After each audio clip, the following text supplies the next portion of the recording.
Un doctor de la ley le preguntó al maestro qué debo hacer para alcanzar la vida eterna. Él le dijo que está escrito en la ley.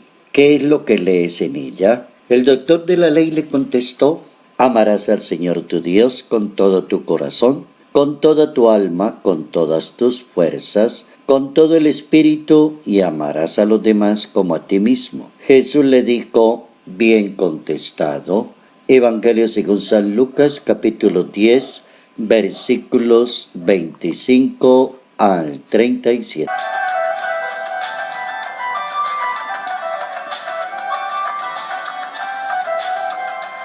La pregunta urgente para la vida cristiana, para hombres y mujeres de fe, es la salvación, la eternidad. Cantidad de personas se preguntan: ¿me voy a salvar o no me voy a salvar? Otros preguntan: ¿cómo me puedo salvar? ¿Qué debo hacer para la salvación?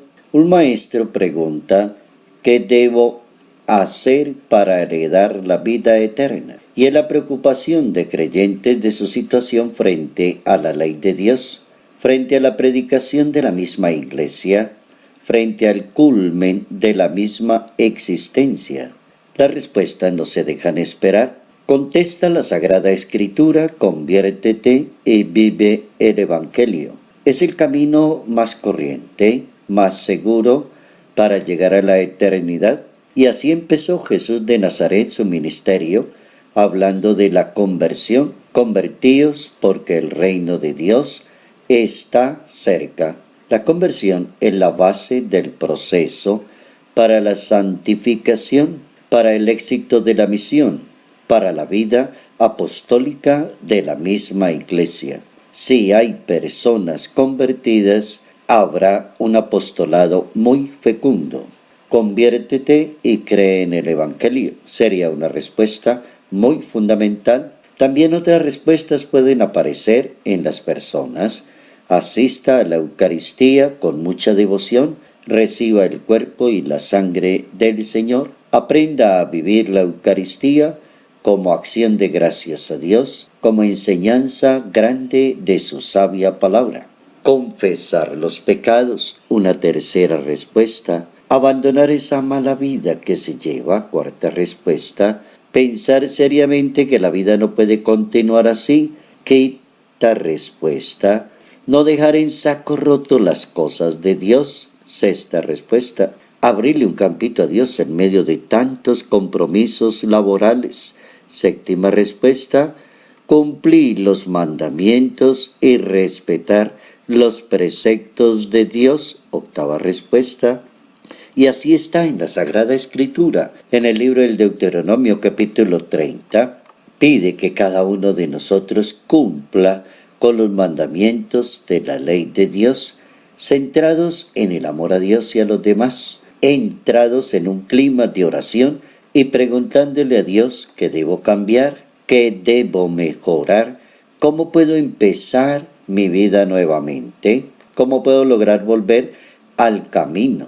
Jesús tiene la respuesta ideal, y la respuesta ideal es: anda, haz tú lo mismo. Es la respuesta del Maestro que le da la razón de ser a la responsabilidad de cada persona con Dios, con su entorno, con su propia felicidad. Cuando se trata de lograr el objetivo de alcanzar la vida eterna, y se supone que eso es lo que quieren todas las personas. Entonces, si se trata de lograr la vida eterna, la conversión es la base, la caridad y la misericordia con los demás nunca pueden faltar, la práctica de la justicia tiene que estar allí. Todo gira en torno a un deber, a mi obligación como persona creyente. Es algo así como una condición ineludible, conditio sine qua non. Es un deseo inmenso de comunión con Dios. Es como aprenderle a Dios las reglas de juego para la eternidad. Amarás a Dios, Deuteronomio capítulo 6. Amarás a los demás, Levítico capítulo 19. Un buen conocedor de la ley de Dios comparte los mismos ideales en su fe.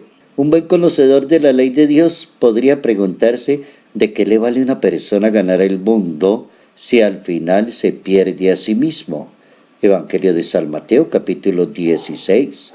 Vengan a mí, benditos de mi Padre, a poseer el reino. Tuve hambre, tuve sed, estuve desnudo, enfermo, encarcelado, y ustedes me socorrieron. Caridad, misericordia, bondad, los demás. Evangelio de San Mateo, capítulo 25. Dios estará muy interesado en saber qué hiciste por tu hermano.